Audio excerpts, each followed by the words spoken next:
नाम बदल दो, मसलन मुगल नाम नहीं आना चाहिए, चला आ रहा है तो नहीं आना चाहिए, हटा दो।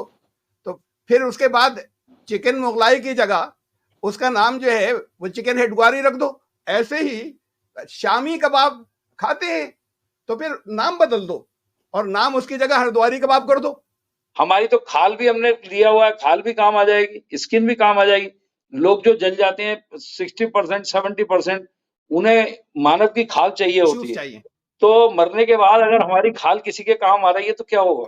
सैयद अब्दुल्ला तारिक साहब और गुरविंदर सिंह की तो अर्थ ही नहीं जानी है। हम लोगों ने तो अपने जीते जी अपना पूरा शरीर वक्फ कर दिया है। जो लोग बहुत ये चिल्लाते हैं कि साहब फतवा नहीं है, कहीं कुरान में नहीं है, कहीं हदीस में नहीं है, तो मैं उनसे पूछता हूँ ये लगवाने जो आ रहे हैं ये किस बिहाफ पे लगवाने जा रहे हैं? इन्हें लगवाने के लिए पहले मतलब दे दो ना, कहाँ है कुरान में, कहाँ हदीस में लिखा लगवाने का। अब एक सवाल ये भी उठता है कि कोई ऐसा व्यक्ति जिसने सारी जिंदगी शिर्क किया है और उसकी कॉर्निया तो लगवा रहे हैं, अब आप डोनेट नहीं करते हो। और मैं तो उलमाओं से भी ये गुजारिश करूंगा कि वो इसको देखें, इसका मुताला करें। आई डोनेशन में सबसे बड़ा भ्रम ये था कि शायद पूरी आंख निकाल ली जाती है, क्योंकि मैंने लगातार इस कम्युनिटी को कॉर्निया दिया। इस दरमियान हमने हजारों मुस्लिम लोगों को कॉर्निया दिया, लेकिन बदले में हमें कॉर्निया नहीं मिल पाता था। मान लीजिए मैंने अपनी आंखें मरने से पहले बोला डोनेट करना चाहता हूं, मैं मरा और मैंने अपनी आंखें डोनेट करवा दी। अब वो आंखें किसी को लगी जी, वो आदमी मेरी आंखों को लेकर के गलत इस्तेमाल, कोई ऐसी कुछ गलत देख रहा है, उसका कोई उसका गुनाह तो मुझ पर नहीं चढ़ने का। जिस्म को वापस से आखिरत में उठाने की बात होती है। तो अगर हमने आई डोनेट कर दिया मरने के बाद तो अंधे उठेंगे हम। इसमें जिस्म को काटा जाता है और ये भी बोला जाता है कि दीन के अंदर जिस्म को काटना जायज नहीं है, कुछ हराम कहते हैं, कुछ इसको बुरा मानते हैं, गलत मानते हैं। ऐसा ना हो जाए कि सवाब की नीयत से लोगों को लालच दिया जाए और फिर उनके ऑर्गन्स की तस्करी शुरू हो जाए, उनका फायदा उठाना शुरू हो जाए। ये मुमकिन नहीं है।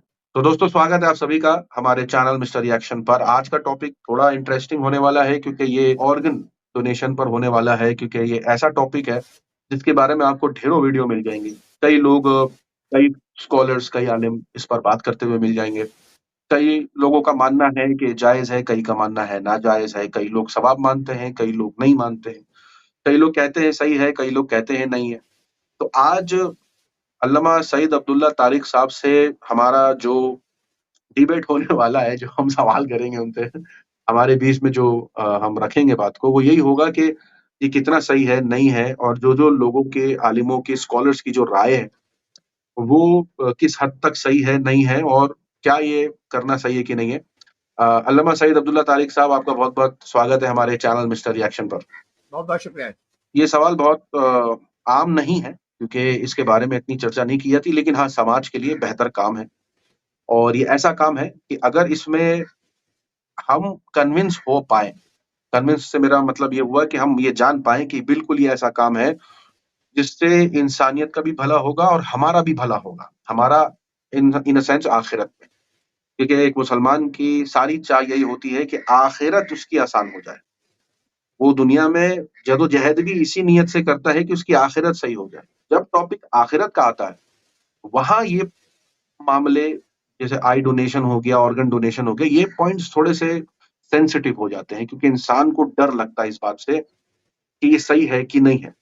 तो मैं इस पर आपकी राय जानना चाहूंगा अल्लामा साहब। देखिए, मैं अगर सही कहूंगा और कहूंगा मैं सही कहूंगा तो फिर वो मेरी राय होगी जैसे आपने कहा, और सिर्फ मेरी राय के ऊपर अभी आपने खुद कहा कि बहुत से अलग अलग ग्रुपों की अलग अलग राय, में ग्रुप्स कह रहा हूँ, वो मसलक नहीं कह रहा।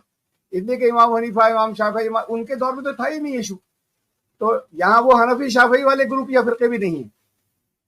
ये जो अब जो हमारे वो भी जो हजरात मदारिस से के जो जिम्मेदारान हैं, वो जो उलमा आज के दौर के हैं, मॉडर्न दौर के उलमा भी और स्कॉलर्स भी, इनमें जो ओपिनियंस हैं वो 5 जगह डिवाइडेड। ये 5 ग्रुप हैं। इससे हम वो फिरके भी नहीं कह सकते हनफी शाफी, जिसके बारे में वो भी गलत था मेरे नजदीक, लेकिन जिनके बारे में ये माना जाता है कि अगर हनफी हो तो हमेशा हनफी रहना, हर अमल वैसे ही करना, शाफी तुम हो गए हो एक दफा तो हमेशा हर अमल वैसे ही करना, किसी और की कुछ मत सुनना। बहरहाल ये अलग बात है कि वो भी गलत था। अब ये जो मॉडर्न दौर का मसला है, ये ना रसूलुल्लाह सल्लल्लाहु अलैहि वसल्लम के दौर में था और न ये हजरत इमाम हनीफा, इमाम शाफी, इमाम मालिक, इमाम अहमद के दौर का मसला है। अभी 100 साल से का पुराना मसला है ये, नए नए जदीद मसाइल आते रहेंगे। तो इसमें दो चीजें हैं, हमें हदीसों के अंदर, अहादीस के अंदर तो आमतौर से वो चीजें मिलती हैं जो उस वक्त प्रॉब्लम पेश आती थी और रसूलुल्लाह सल्लल्लाहु अलैहि वसल्लम की रहनुमाई और गाइडेंस होती थी। कुरान आगे तक के दौर के लिए जिन चीजों को लोग नहीं जानते थे उनके बारे में जब कोई बात कहेगा तो एक जनरलाइज उमूमी बयान देगा जिसमें सब कवर हो जाए। तो जाहिर बात है कि हर चीज को अगर कहेगा तो वो तो फिर करोड़ों हो जाएंगी। तो ऐसे ऐसे उमूमी बात होगी, ऐसी जनरलाइज बात होगी कि उसके अंदर सब चीजें कवर हो जाए। तो मैं उसके हवाले से मैं बात रखना चाहूंगा। लेकिन फिर एक बात और, यानी दरमियान उसूली बात आ रही है असल कि एक बात बहुत फाइनल है कि किसी जगह, किसी एक जगह भी न किसी हदीस में न कुरान में ये नहीं है कि हम डोनेट नहीं कर सकते ये चीजें। हदीस में तो हो भी नहीं सकता था, उस दौर की बात नहीं थी, न कहीं कुरान में है। कुरान, हम इस बात का हमारा ईमान है कि क़यामत तक के लिए है, तो न वहां पर है। यानी किसी एक जगह नस नहीं है, इसके लिए लफ्ज नस इस्तेमाल होता है। कुरान या सुन्नत की नस नहीं है। नस का मतलब ऐसी वाज़ेह बात जो बहुत क्लियर कट, जिसमें इंटरप्रिटेशन नहीं होगा, क्लियर बात होगी, जिससे कई मतलब लोग नहीं निकाल लेंगे। तो कोई नस मौजूद नहीं है जो रोकती हो, कोई एक भी, ना कुरान के अंदर, ना किसी सही हदीस के अंदर। नंबर एक बात। तो और एक चीज ये भी लोग कहते हैं, वैसे तो मैं हवाले दूंगा, लोग हमारे उलमा ये कहते हैं कि इसके फेवर में भी नहीं है, ना रोकने वाली चीज है जो इसे मना करती हो, और ना वो है जो कहती हो कि हाँ दे दो, अच्छा काम है, या दे सकते हो। ये दोनों चीजें नहीं है। ऐसे केस में क्या करें? हालांकि जहां है, जो हुक्म है, जो जनरलाइज है, मैं उसके हवाले दूंगा बात को। ऐसे केस में हम क्या करें कि जहां दोनों नहीं और लोग इस्तिखराजी डिड्यूस करके मसाइल निकाल रहे हैं मुख्तलिफ चीजों से और अपने अपनी राय अलग अलग रख रहे हैं। अगर ऐसा नहीं होता तो ये 5 अलग अलग राय क्यों होती? एक राय ये है कि मरने वाले से ऑर्गन लिए जा सकते हैं और न किसी जिंदा से कोई ऑर्गन लिया जा सकता है, दोनों हराम है। एक राय यह है कि मरने वाले से लिया जा सकता है लेकिन अपनी जिंदगी में नहीं दे सकते, जिंदा रहते हुए लिविंग जो है वो अपना कोई पार्ट, जैसे जिगर की बात थी, उसे नहीं दे सकते। और एक राय जो है, यानी 3 हो गई है। एक राय यह है कि नहीं, दोनों दे सकते हैं, मरने के बाद भी उनसे लिया जा सकता है, रिसिपिएंट ले सकता है, और वो दे भी सकते हैं, अपने लिए वसीयत करके जा सकते हैं, और जीते जी भी अपना कोई ऑर्गन दे सकते हैं जिसकी जरूरत हो, जिससे काम चल सकता हो, जो टेक्निकली मेडिकली वायबल हो, वो जिंदगी में भी दे सकते हैं। और एक 5वीं ये है कि अभी इंतजार करो, इस पर कोई फैसला मत करो, अभी इस पर और रिसर्च की जरूरत है, और इसके अलावा भी वेरिएशन है बहुत से। तो इतनी राय तो तब बनेंगी जब लोगों के समझ में आएगा कि कोई क्लियर कट बात ना मना की गई है ना हाँ कही गई है, तभी बनेंगी। तो इसलिए किसी ग्रुप का मुखालफत करना तो बिल्कुल जायज नहीं है किसी एक बात के ऊपर शिद्दत से, कि हम मुखालफत कर रहे हैं कि ये इन्होंने हराम कर दिया, ये गलत कर दिया, या इसकी तायीद कर रहे हैं, तो ये फिर हराम हलाल के बुनियादी फैसले इस पर नहीं हो सकते, और जो हराम हलाल के फैसले इसके ऊपर करेगा उसे अल्लाह के हिसाब देना होगा इस इस्तिखराजी मसले के ऊपर। ये तो एक बात हुई।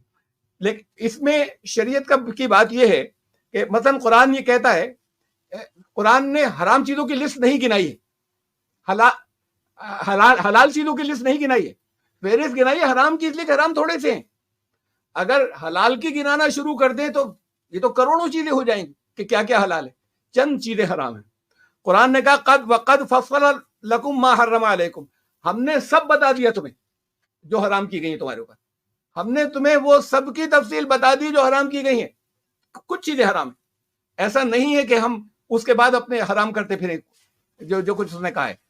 फिर हदीस है, एक हदीस है, उसका हवाला बहुत आता है, और शेख यूसुफ अल-क़रज़ावी ने भी अपनी किताब अल-हलाल वल हराम फिल इस्लाम, उसके अंदर इसको बहुत अहमियत के साथ में तज़किरा किया है कि एक हदीस है कि माँ, मैं देखकर पढ़ देता हूँ अल्फाज अरबी वाले, माँ अल्लाह फी किताबी फहुव हलालुन, अल्लाह की किताब ने जिस चीज को हलाल कहा है वो हलाल है। वमा हर्रमा फहुव हरामुन, अल्लाह की किताब ने जिसे हराम कहा है वो हराम है। वमा सकत अलैह, फिर कितनी चीजें ऐसी जिस पे खामोशी इख्तियार की है, जिक्र नहीं किया इसका। फहु आफुन, तो फिर उस पर कोई पूछगछ नहीं होगी जिसका तस्करा ही नहीं किया। फकबलू मिनल्लाहि आफियतन, तो फिर अल्लाह ने तुम्हारे लिए बड़ी सहूलत रखी, इसे कबूल करो। जो ये सहूलत जो तुम्हारे लिए रखी, इसमें ये चीजें मत लग करने शुरू कर दो कि हर चीज को कैटेगरी में हराम की डाल देंगे, तो अपनी जिंदगी तंग करते चले जाएंगे जिसका जिक्र ही नहीं किया गया। फइनल्लाहु लम यकुन युनसिउ शैया, अल्लाह से भूल नहीं होती कि भूल गया था बताना, कि इतनी लंबी चौड़ी लिस्ट बताना भूल गया था। तो हराम का तस्करा है, क्या क्या चीजें हराम है, शरई मसला ये, उसके अलावा हर चीज जो है मुबाह है या हलाल है या जायज है, उन हराम के अलावा जो कह दी गई और जो साफ लफ्जों में कह दी गई। अब हम हराम उसमें से निकालते नहीं फिरेंगे कि नहीं नहीं फला बात से निकल रहा है कि ये भी हराम है। ये तो एक बहुत अहम और उसूली बात हो गई। फिर अब इसके बाद फिर हम उस जगह आते हैं कि कुरान क्या कहता, मेरे नजदीक कुरान आगे तक की जो बातें क़यामत तक के लिए चूंकि है ये कलाम वैलिड है, तो जब वो, तो ऐसा नहीं हो सकता कि उसने छोड़ दिया हो इशू को। हाँ ये है कि उसके लिए जनरलाइज्ड अहकामात होंगे जिनके अंडर में ये मसला आएगा। तो उसूली जो बातें कुरान ने की हैं और तमाम इंसानियत के लिए की है, वो मुसलमानों के लिए नहीं है। वअम्मा मा यनफउन नास फयमकुसु फिल अर्द, दुनिया के इंसानों के लिए जो नफा बख्श होता है वो ठहरेगा, बाकी को हटा दिया जाएगा, नहीं पसंदीदा नहीं अल्लाह के। इंसानों के लिए जो नफा बख्श होगा, इंसानों से नफा पहुंचना चाहिए, ये मैं वादे कर चुका, मना कहीं नहीं है, साफ लफ्जों में नस नहीं है, इस्तिखराज करते हैं कि हाँ मना है बास चीजों से। तो पहली चीज ये। फिर दूसरी बात ये कि कुरान ये कहता है कि मन कतल नफ्सन बिगैर नफ्सिन औ फसादिन फिल अर्ज़ फकान्नमा कतल नास जमिया वमन अहयाया वमन अहयाहा फकान्नमा अहया नास जमिया। और इसको बहुत कोट किया जाता है मुख्तलिफ मसाइल में, अलग अलग फील्ड्स के अंदर इस आयत को बहुत ज्यादा किया जाता है, और हर मसलक के उलमा करते हैं कि कुरान ये कहता है कि किसी ने अगर किसी की जान ली, किसी एक की भी नाहक, यानी उसने खुद या तो किसी की जान ली हो इसके बदले कह सकता है, या उसने फसाद फैलाया था, इन दो बातों के अलावा अगर किसी वजह से किसी ने किसी की जान ली तो उसने एक की जान नहीं ली, उसने पूरी इंसानियत का कत्ल कर दिया। और अगर किसी एक की जान बचाई तो उसने पूरी इंसानियत को जिंदा किया, पूरी बने नौ इंसान को जिंदा किया। तो ये बहुत उसूली कुरान की आयत है जो बहुत कसरत से कोट की जाती है मुख्तलिफ मौकों के ऊपर, खाली इस डोनेशन की बात नहीं। और ये इसे कवर करती है। कत्ल कर दिया, जिसने एक भी जान बचाई या जिसने एक को भी कत्ल कर दिया। एक शख्स, मैं जा रहा हूं गाड़ी में, कार से जा रहा हूं, बाइक से जा रहा हूं, या किसी से मैं सफर कर रहा हूं, रोड पर एक ऐसा एक्सीडेंट है कि जहां लोग सिसक रहे हैं और फौरन हॉस्पिटल ले जाने की जरूरत है, और अभी लोग मदद के नहीं पहुंचे वहां, जब तक पहुंचेंगे ही मर जाएगा। अगर बहुत से होते ले जा रहे होते तब भी मैं बहुत जरूरी काम था चला जाता, वो मेरी मदद के बगैर मर जाएगा उस वक्त, मैं उसको देखूं। तो अगर मैं गुजरता चला गया तो मैंने उसे मार दिया। कत्ल खाली ऐसे नहीं होता है कि मैंने गोली मारी थी, तो मैं उसको कत्ल कर चुका। अगर मैंने उस जगह पर ये नहीं किया है कि मैं उसको ले जाऊं, तो फिर मैंने सारी इंसानियत को कत्ल कर दिया। अगर कोई चीज ऐसी थी कि मैं उनको वहां पर बचाता, एक है, तो फिर मैंने उनको मरने से बचाने की अपनी पूरी एफर्ट की, तमाम इंसानियत को मैंने बचाने की कोशिश की। ये इस ज़मरे के अंदर आता है और इस कैटेगरी के अंदर आता है ये डोनेशन, तो तमाम इंसानों के लिए नफा बख्श होना। और ये जो कुरान का हुक्म है, इरहमु मन फिल अर्ज़ यरहमुकुम मन फिस समा, रसूलुल्लाह सल्लल्लाहु अलैहि वसल्लम ने फरमाया कि रहमत का सलूक करो, रहम करो जो जमीन पर हैं, मुसलमान नहीं, जो भी जमीन के ऊपर है उनके, वो जो वहां है जो सब कुछ देख रहा है, वो तुम्हारे ऊपर फिर रहमत करेगा। इसका मतलब ये कि अगर ये नहीं किया तो नहीं करेगी, तो उसकी रहमत तुम्हारे साथ नहीं होगी। और ये खाली मतलब ही नहीं है, इस मफहूम की भी हदीस है कि अगर नहीं किया तो, कि अल्लाह उनके ऊपर रहम नहीं करता जो ला यरहमुन नास, जो दुनिया के इंसानों पर रहम नहीं करते, अल्लाह उन पर रहम नहीं करता। तो ये दोनों इस अंदाज में भी और इस अंदाज में दोनों बातें वादे कर दी गई। ये रहमत की बात है, रहमत की बात बना की जाएगी। रहमत की बात ये देखी जाएगी, बात वेरिएशन जो मैंने 5 बताए थे, और एक छठा वेरिएशन, ले सकते हैं दे नहीं सकते। 7वां वेरिएशन, ले सकते हैं दे सकते हैं लेकिन गैर मुस्लिम को नहीं दे सकते, सिर्फ मुसलमान को दे सकते हैं या सिर्फ मुसलमान से ले सकते हैं। ये तमाम चीजें जो दुनिया के इंसानों के लिए नफा बख्श है, इसमें कोई कैद किसी जगह नहीं आ सकती, कभी नहीं आ सकती, चाहे वो खाना खिलाना हो, चाहे वो मेडिकल एड देनी हो, चाहे हम अपनी जान से लगने के बाद कुछ उनके लिए करने जा रहे हो, अपने आप को कहीं बहुत ज्यादा खपाने के बाद, तो इसके अंदर किसी जगह कोई हिंदू मुसलमान नहीं आएगा। जंग के मौकों की बात होती है, मुखालिफत कही देगा अगर जंग कर रहे हैं कि उस मौके के ऊपर लोग अलग अलग हों और फिर वो भी उस हद तक कि उनका खात्मा करो, और वो भी दरमियान में पीस का ऑफर देते हैं तो रोक देना। तो ये सलामती की बात कर रहा है और तमाम दुनिया के इंसानों के नफे की बात कर रहा है। कैसे नहीं आता ये आई डोनेशन इसके अंदर, कैसे नहीं आता ऑर्गन डोनेशन इसके अंदर? हमारे यहाँ देखिए कितनी चीजें हैं कि जो पहले हराम थी, यानी लफ्ज नाजायज भी नहीं इस्तेमाल करते, हल्का लफ्ज हराम पे आते हैं सीधे। हमारे यहाँ पहले हराम थी, लाउड स्पीकर हराम था, लाउड स्पीकर पर नमाज हराम थी, और बहुत यानी ओवरवेलमिंग मेजॉरिटी के अंदर दुनिया के अंदर जब ये नया नया आया था, कोई कहता था कि ये इंसान की आवाज ही नहीं है, ये तो एको है, कोई ये कहता था कि ये मशीन की आवाज है, ये असल वो नहीं है। तो ये तरह तरह की चीजें जो है उस पर कही जाती थी, और ये मतलब अब उस वक्त भी दलीलें दे रहे हैं वो, और इंसान की आवाज नहीं, उसी आवाज से होगा जो कुछ होगा।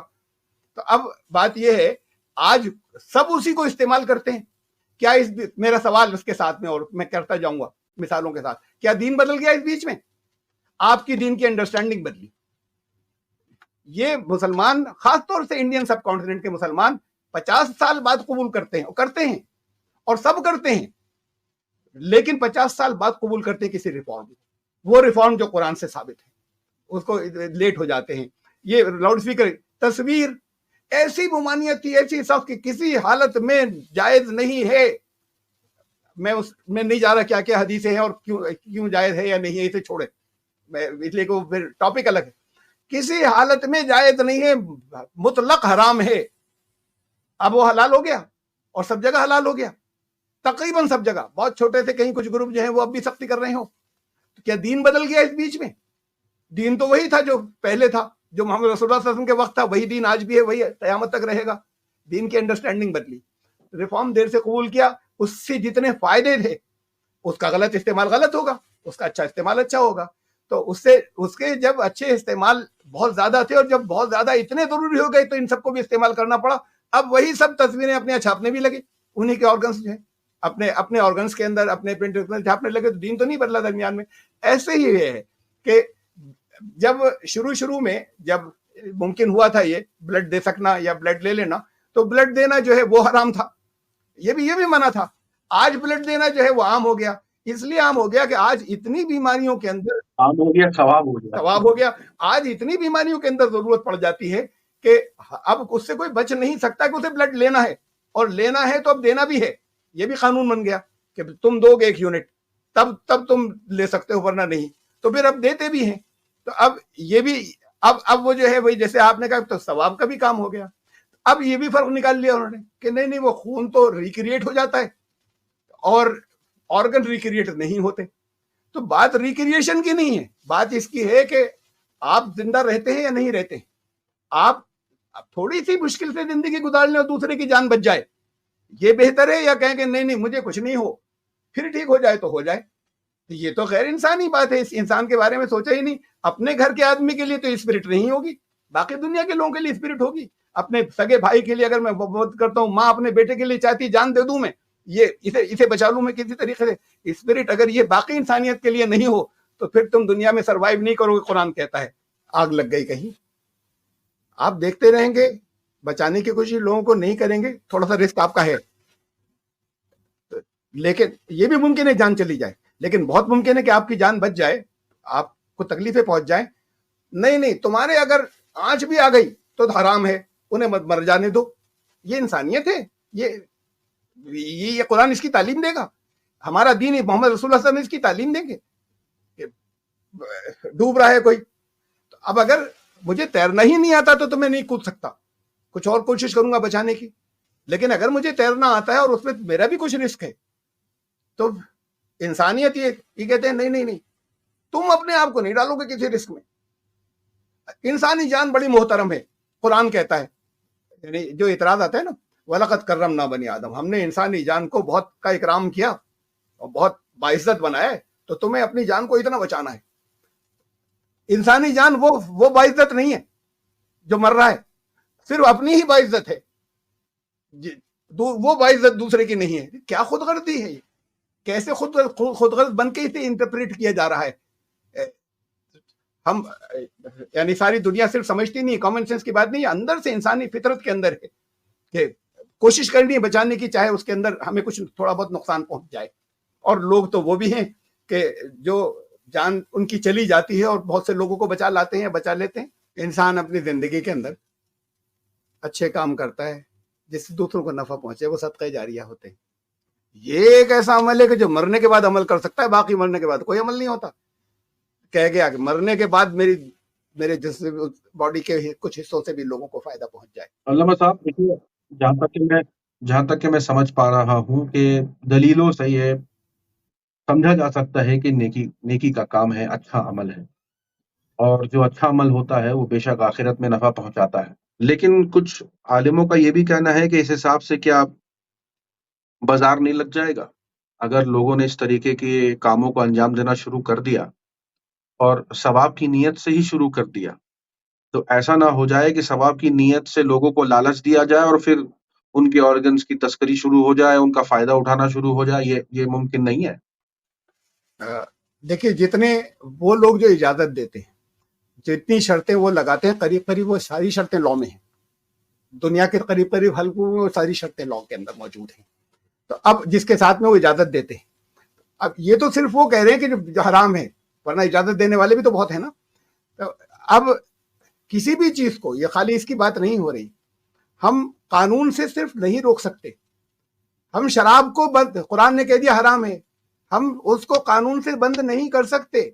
वो बंद इस पर हुई थी कि मोहम्मद रसूलुल्लाह सल्लल्लाहु अलैहि वसल्लम ने कहा कि आज अल्लाह ने हराम कर दी और लोगों ने नालियों में बहा दी। इसके लिए उनकी जहन साजी की जरूरत है, लोगों को एजुकेट करना होगा, हल्के हल्के समझाना होगा। बाजार नहीं लगेगा लेकिन करप्शन रहेगा हर फील्ड में। जहां जिन चीजों को मना किया गया और जिन पर लॉ है, कानून है और बैन है कानून में, वो सब कुछ हो रहा है ना। तो करप्शन जितना ज्यादा है उतना ज्यादा होता है। तो कानून से करप्शन, ये कानून बन जाए कि नहीं ये तो नहीं होगा, आपके फतवे से तो नहीं रुकेंगे लोग, कम से कम गैर मुस्लिम नहीं रुकेंगे और बाजार लगा रहेगा। तो ये कानून बनेगा, कानून तो है वो उसे रोकने वाले। खरीद फरोख्त मना है कानून के अंदर, बहुत सख्त जुर्म है, नहीं है अलाउड, नहीं है परमिटेड, फिर भी डॉक्टर मिल जाते हैं, वो पैसे ले लेते हैं और सेल परचेज हो जाती है। तो करप्शन जब तक है, तो करप्ट प्रैक्टिसेस को तो आप बंद नहीं कर सकते जब तक लोगों को एजुकेट नहीं करेंगे कि ये नहीं होना चाहिए। वो एजुकेशन जो है वो जारी रहना चाहिए, बाजार नहीं लग जाएगा ऐसे खुला तो वहां लगेगा। जितने भी आलिमों को मैंने अभी तक, क्योंकि मैंने अल्लामा साहब जितने भी आलिमों को सुना है, उन्होंने अगर इस चीज की इजाजत भी दी है कि हाँ आप डोनेट कर सकते हैं, तो उन्होंने ये शर्त रखी है कि बेचना नहीं है, कानून में, इसके बदले में पैसा नहीं देना। कानून में भी मना है जी, शरीयत में भी मना है जी, मैं उसको कबूल कर रहा हूँ, नहीं बेचना चाहिए, नहीं खरीदना चाहिए। लेकिन यही बातें मैंने अर्ज किया ना कि जितनी शर्तें रखते हैं वो सब शर्तें पहले से कानून में मौजूद हैं और उस पर अमल होता है। उसके बावजूद लोग रास्ते निकाल लेते हैं, कुछ करप्शन होता है। ये तो खुला बाजार तो तब लगेगा जब कानून एक तरफ बैठ जाएगा और कानून उसे नहीं रोकेगा। जहां जहां भी ऑर्गन डोनेशन है, दुनिया के सारे मुल्कों में खरीदना बेचना मना है। अब अल्लामा साहब, मेरा जो आगे सवाल होने वाला है कि दीन के अंदर अब जिस तरीके से बात हो रही है कि भाई किडनी ट्रांसप्लांट की या लिवर ट्रांसप्लांट की, इसमें जिस्म को काटा जाता है और ये भी बोला जाता है कि दीन के अंदर जिस्म को काटना जायज नहीं है, कुछ हराम कहते हैं, कुछ इसको बुरा मानते हैं, गलत मानते हैं। इस पर आपका क्या कहना है? देखिए, मुसला करना जो आता है, जो वहाँ जिसका हवाला दिया जाता है, जो शरई लफ्ज़ बोलते हैं मुसला करना जायज़ नहीं है। तो मुसला करना जायज़ नहीं है। मुसला जो है उसके अंदर नियत इन्वॉल्व होती है। जंग उहद में हज़रत हमदा का कलेजा निकाल कर चबाने की कोशिश की, हिंदा ने चीर कर निकाला और चबाने की कोशिश की, या लाश के टुकड़े टुकड़े किए बेहुरमती की नीयत से। दुनिया के इंसानों की अगर फलाह की नीयत से कुछ हिस्सा जिस्म का कहीं काटा जाए तो ये अलामालु बिन नियात, ये अमल जो है ये मुसला करना कहलाएगा ही नहीं। किसी अगर जैसे जानदार इंसान को हम मिसाल ले लें, मुर्दे की बात को, कि ये भी कहते हैं कि जो हुर्मत, जो रिस्पेक्ट जानदार की होगी वही हमें कायम रखनी है, मरने वाले की भी। ये दलील हमारे उलमा देते हैं। जानदार पर आ जाइए, जब जिस वक्त लिविंग है, क्या नहीं काटते जरूरत के लिए? आपके ऑपरेशन नहीं करते, आपको बचाने के लिए करते हैं, आपकी फलाह के लिए करते हैं। तो जब जिंदा रहते हुए जब जायज है, और ये बाकायदा सब इसकी दलील ये देते हैं कि इंसानी हुर्मत, इंसान का इकराम उसकी जितना जिंदगी में है उतना ही मरने के बाद भी होगा, ये दलील देते हैं। तो जिंदा की मिसाल ले लीजिए ना, नियत, अच्छी नियत के साथ में चीरफाड़ भी करते हैं, बचाने के लिए करते हैं। वहां पर किसी और को बचाने के लिए कर रहे हैं, जिसकी जिंदगी जा रही है उसकी जिंदगी बचाने के लिए कर रहे हैं, वो अच्छी नियत के साथ में कर रहे हैं, उसे मुसला करना नहीं कहते। लेकिन जो पॉइंट आता है वो ये है कि इससे आखिरत में हमें क्या फायदा पहुंचेगा, और वो वाला पॉइंट भी मैं जानना चाहूंगा जहां ये कहा जाता है कि आखिरत में हमारा जिस्म जो है वो ऐसे उठाया जाएगा जैसे हमको दफनाया गया है। तो इसके फायदे बता दीजिए कि आखिरत में इसके फायदे क्या हैं। दूसरा पॉइंट बता दीजिए कि इस जिस्म को वापस से आखिरत में उठाने की बात होती है, तो अगर हमने आई डोनेट कर दिया मरने के बाद तो अंधे उठेंगे हम?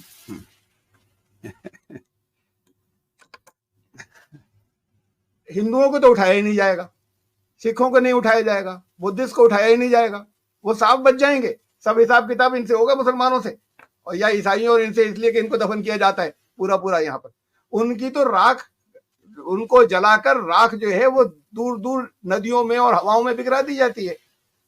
वो जर्रे कैसे इकट्ठे होंगे? अल्लाह जर्रे इकट्ठे करेगा। लेकिन इसे फिर समझ लें कि ये प्रिमिटिव तस्वुर था कि यही बॉडी होगी, यही बॉडी नहीं होगी। इस बात की तो बहुत वजाहतें हैं कि वहां जो जिस्म होगा, मसलन जो नेक लोग होंगे उनके जिस्म जो है सटल बॉडीज होंगी, लतीफ जिस्म होंगे, नूरानी जिस्म होंगे, यानी शख्सियत पहचानी जाएगी। असल शख्सियत है सजा और जजा, अच्छा बदला बुरा बदला, सुख और दुख। ये जिस्म तो जरिया बनता है, जिस्म को नहीं होता ये तकलीफ, ये इंसान को होती है, जो उसके अंदर इंसान है, शख्सियत उसे होती है। तो ये शख्सियत पहचानी जाएगी, आइडेंटिफाई हर एक कर लेगा। लेकिन एग्जैक्टली ये जिस्म नहीं होगा। अहले जन्नत के जिस्म लतीफ जिस्म होंगे, जिनके अंदर किसी तरह की ये आलाइशें गंदगियां नहीं होंगी जो अंदर इंसान के जिस्म में होती हैं। और अहले जहन्नम के कसीफ जिस्म होंगे, बहुत, जिसे कहना चाहिए कि मादियत उनके अंदर बहुत ज्यादा होगी। कुरान कहता है कि खालें बड़ी मोटी होंगी, जलेंगी नहीं, जब जल जाएंगी तो फिर दूसरी दे दी जाएगी। तो आपकी खालें क्या मोटी होती हैं? एडिशनल लेयर चढ़ाई जा रही है। यानी एग्जैक्टली ये बॉडी नहीं होगी, बल्कि वो बॉडीज डिफरेंट होंगी, जिनके थ्रू उन बॉडीज को भी तकलीफ नहीं होगी, उन बॉडीज के थ्रू उस शख्सियत को होगी, जो असल इंसान है जिसे नफ्स कहते हैं, उसको तकलीफ, उसको जजा या सजा सारी उसकी है, इस माध्यम से, इस जरिए से जो जिस्म कहलाता है। तो वो बॉडी जरूरी है, लेकिन अहले जन्नत की कुछ और होंगी, अहले जहन्नम की कुछ और होंगी। ये बॉडीज जो जमीन पर है ये नहीं होंगी। मान लीजिए मैंने अपनी आंखें मरने से पहले बोला डोनेट करना चाहता हूं, मैं मरा और मैंने अपनी आंखें डोनेट करवा दी। अब वो आंखें किसी को लगी जी, वो आदमी मेरी आंखों को लेकर के गलत इस्तेमाल, कोई ऐसी गलत कुछ गलत देख रहा है, उसका कोई उसका गुनाह तो मुझ पर नहीं चढ़ने का। गुनाह आंखों को नहीं होता, गुनाह इंसान को होता है। अच्छा, ये बुनियादी नुक्ता समझना जरूरी है कि आंखों को नहीं होता। ये आ गया, हाँ, जिस्म के आधा शहादत देंगे, गवाही देंगे।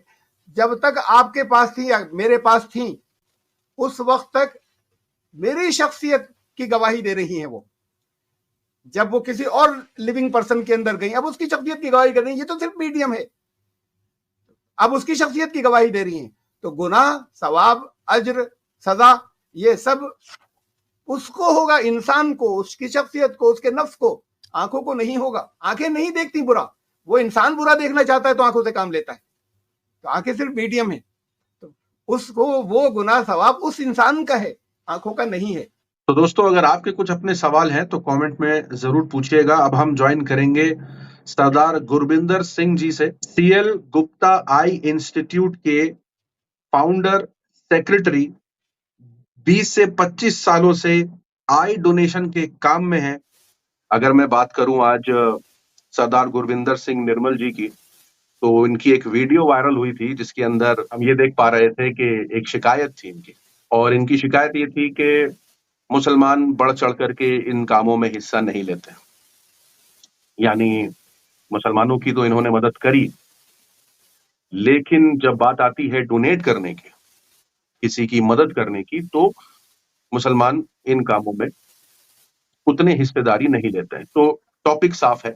ये सरदार गुरविंदर सिंह साहब हैं, जो कि बहुत एक्टिव रहे फील्ड के अंदर, तो कुछ एक्सपीरियंस उनके बीच के भी हो सकता है कि आप सुनना चाहें, जो मुसलमानों के बीच के हैं।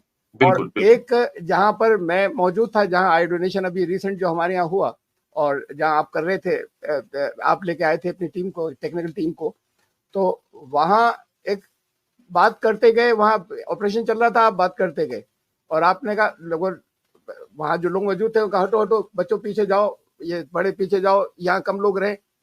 तो आपने कहा नहीं, सबको आने दो, बच्चों को भी आने दो, शुरू से देखेंगे, तो एक जज्बा पैदा होगा। और फिर उसके बाद जो एक छोटी मोटी थी, यूं समझ लीजिए कि 5 या 10 मिनट तक की होगी, जो तकरीर की, मैं ऐसा लगा जैसे कोई मुसलमान आलिम बोल रहा है, उन्हीं इस्तिलाहात के साथ में, और सब के सदका जारिया है और सब ये तो ये आप क्या सोचते हैं वो, और आप मुसलमानों को क्या कहते रहे हैं? खाली एक यही नहीं कि ये बहुत ही एविडेंट बात थी कि मुसलमान देते नहीं, डोनेट करते नहीं अपने ऑर्गन्स, आई के साथ में और भी, तो आप आई से ज्यादा अपनी जिंदगी लगा दी आपने आई डोनेशन के लिए। मुसलमान ऑर्गन्स देते नहीं, लेने के लिए मौजूद है। तो ये कोई अगर एक्सपीरियंसेस होंगे तो वो भी आप अगर सुनना चाहेंगे तो। हाँ, जैसे अल्लामा हमारे बोल रहे थे अभी, मैं लगभग 25 सालों से आई डोनेशन के लिए लगा हूं।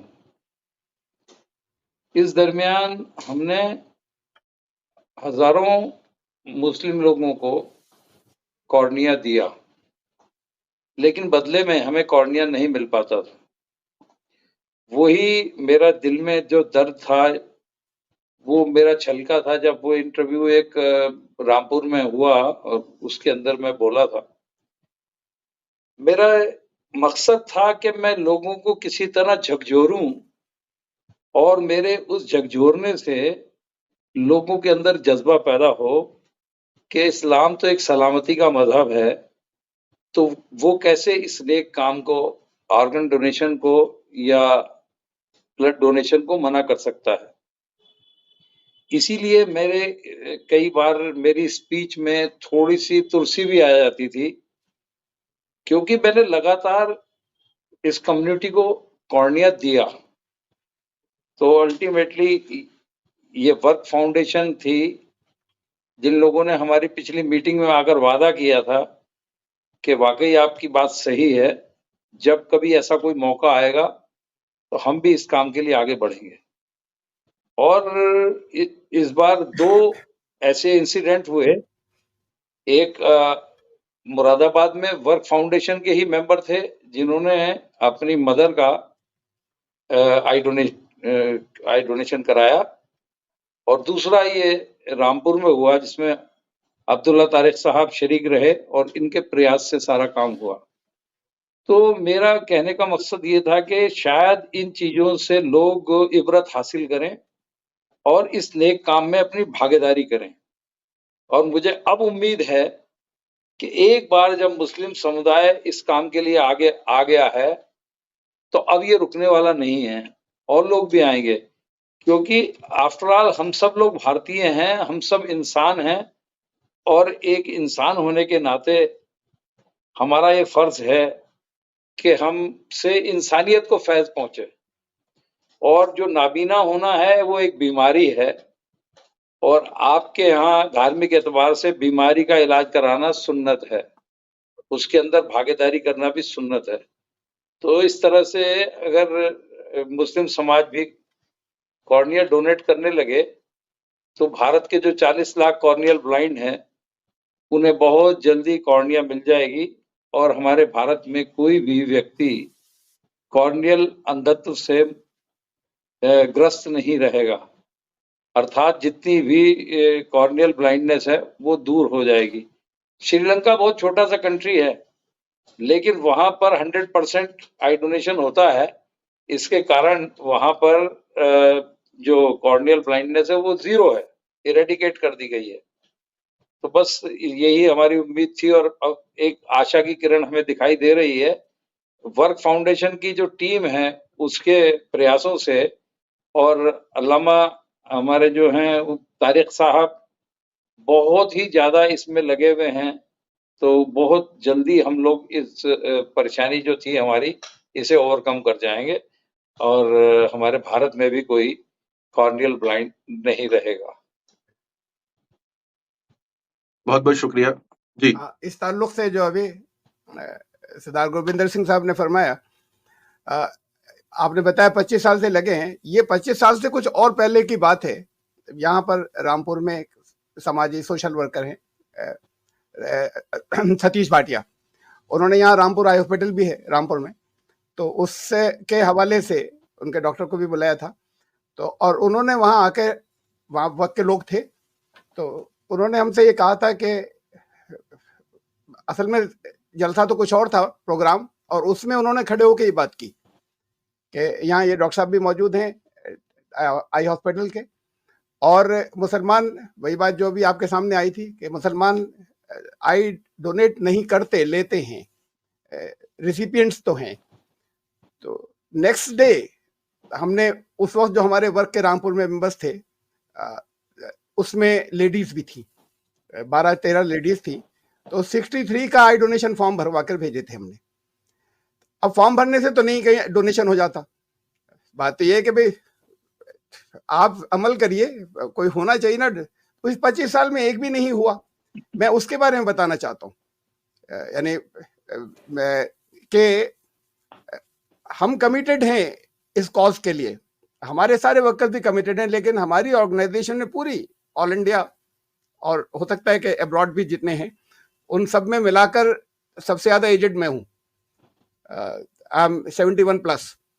तो इसमें अब हम दूसरे लोगों से कहें, और मुस्लिम समाज में जैसा बताया उस पर तो हम भी बात करेंगे, आप सवाल पूछेंगे या उस जवाब देंगे, कि एक आम तस्वुर कम से कम यहाँ हिंदुस्तान में यही है कि ये हराम है, ये गुनाह है, ये नहीं कर सकते, तो हम दूसरों से कह नहीं सकते थे। अभी मैं सबसे ज्यादा एजेड हूं, अब ये इससे पहले एक एक्सीडेंटल डेथ हुई थी, उनके घर वाले जितने थे, वर्क के तो थे, लेकिन उनके घर वाले सब जो हैं वो कुछ हमारे कॉज से सहमत नहीं थे। बात को तो घर वालों के हाथ में होता है ना कि वो अलाउ करें या नहीं करें, तो इसलिए उस वक्त में भी हम कुछ नहीं कर सके। लेकिन फिर ये अभी जो आपने तस्करा किया कि वो उन्होंने मतलूब मुरादाबाद के हेड, हमारे यूपी वेस्ट के हेड हैं मतलूब साहब, उन्होंने शुरू किया ये, और उसके कुछ ही दिनों के बाद यहाँ पर एक हमारे वो यंग अली की 46 ईयर्स का उनका इंतकाल हुआ, तो फिर मैंने तो अब इसमें मतलब वैसे नेचुरल एज के हिसाब से सबसे पहले तो मुझे जाना है हमारे सारे वर्कर्स में, तो मैंने तो अपने सारे बॉडी पार्ट्स डोनेट किए हुए हैं, और उस पर अमल होगा इंशाल्लाह। सब घर वालों को खूब मालूम है बहुत अच्छे तरीके से, और सब बिल्कुल सेटिस्फाइड और मुतमईन है। तो लेकिन बाकी सब लोग जो है, अब यही है ना कि अपने वक्त के हिसाब से जो लोग कहीं पर वर्क के कोई लोग अगर ऐसा है कि दुनिया से जाते हैं जो लोग, तो तब जरूर होगा इंशाल्लाह आई डोनेशन। और जैसा कि आपने कहा कि अब बात चल रही है, इस वक्त एक टॉपिक छिड़ा हुआ है यहाँ शहर हमारे रामपुर में, छिड़ा हुआ है टॉपिक कि ये तो इन्होंने बड़ा गलत किया और ये हराम काम है और ये क्या कर रहे हैं और उलमा के खिलाफ जा रहे हैं। तो एक कम से कम डिबेट शुरू हुई ना, बात शुरू हुई, डिस्कशन शुरू हुआ, एक अमल हो गया, इंशाल्लाह बहुत निकलेंगे। इसलिए कि ये तो लोग कुछ कह रहे हैं जिनकी आवाज़ें कानों में पड़ रही हैं, जो सहमत हैं, अभी उनकी नहीं आ रही और बहुत होंगे, तो फिर अब इससे दूसरे भी इंस्पायर होंगे। लेकिन मिसाल तो हमें पेश करनी थी ना, हम दूसरों से पहले कहना शुरू कर दें, इसलिए 25 साल लग गए। हमारी जज्बे के हिसाब से तो हम तभी शुरू कर दें। तो बहुत बहुत शुक्रिया सरदार गुरविंदर सिंह जी की तरफ से जो बातें रखी गई, बिल्कुल जायज बातें हैं और मुसलमानों को इस पर गौर और फिक्र करने की भी जरूरत है। इसलिए ये शो है, और अल्लामा साहब ने जो अपने एक्सपीरियंस शेयर करे, मैंने जहां तक के सुन रखा है 3 महीनों में 2 आई डोनेशन करवाई हैं वर्क ने। लेकिन ये है कि टॉपिक यही है कि भाई मुसलमान क्यों नहीं हिस्सा लेते, ऐसा डर या, और ये डर बहुत नॉर्मल है, बहुत लॉजिकल है, क्योंकि एक आम इंसान। जी, मैं अर्ज करना चाहता हूं कि जब हम लोगों ने ये सेवा शुरू की तो हमारा एक स्लोगन था, जीते जीते रक्तदान, जाते जाते नेत्रदान। और हम लोग ब्लड डोनेशन के कैंप लगाया करते थे।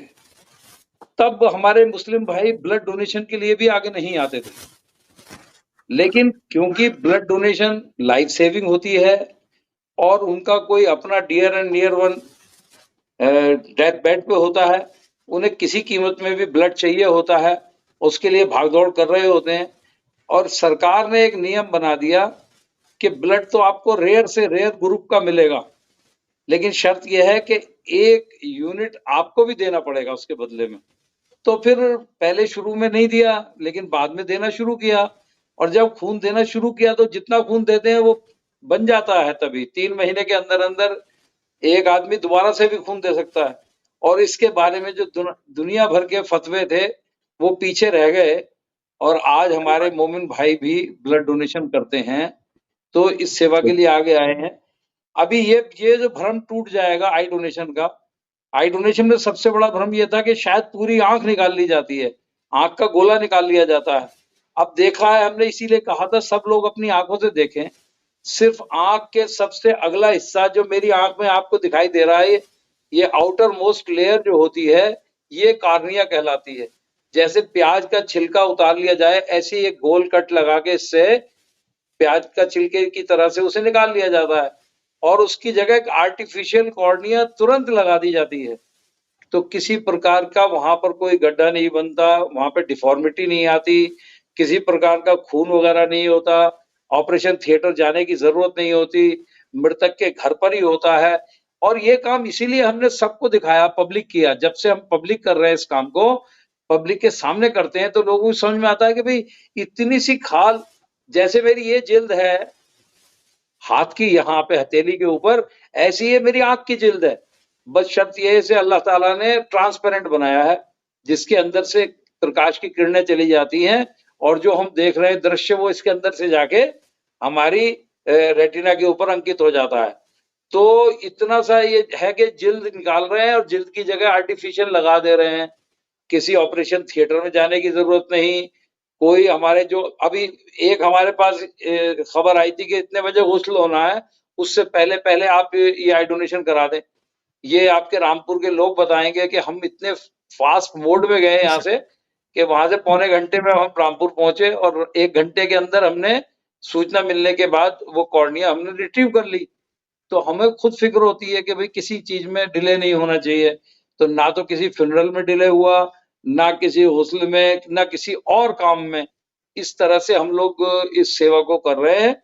इस सेवा में आपने अब इस माध्यम से ये आज ये जो ब्रॉडकास्ट होगा, इन लोगों के उनकी भ्रांतियां टूटेंगी, लोगों के मन में जो शक शुबा है वो निकल जाएंगे।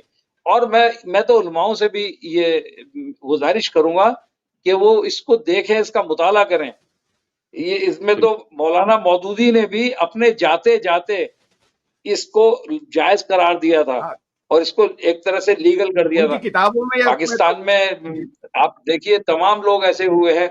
और ईदी बाबा के नाम से जिन्हें हम जानते हैं, उन्होंने अपना कॉर्निया भी डोनेट किया था और बॉडी डोनेट भी करके गए थे। हालांकि बॉडी डोनेशन हो नहीं पाया था, लेकिन कॉर्निया का डोनेशन उनका हो गया था।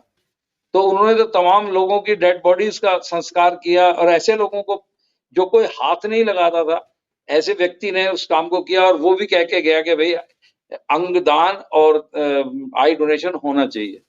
तो मैं समझता हूँ कि धीरे धीरे उलमाओं को भी समझ में आ रही है, और उन्हें समझना चाहिए, और नेकी का काम है ये।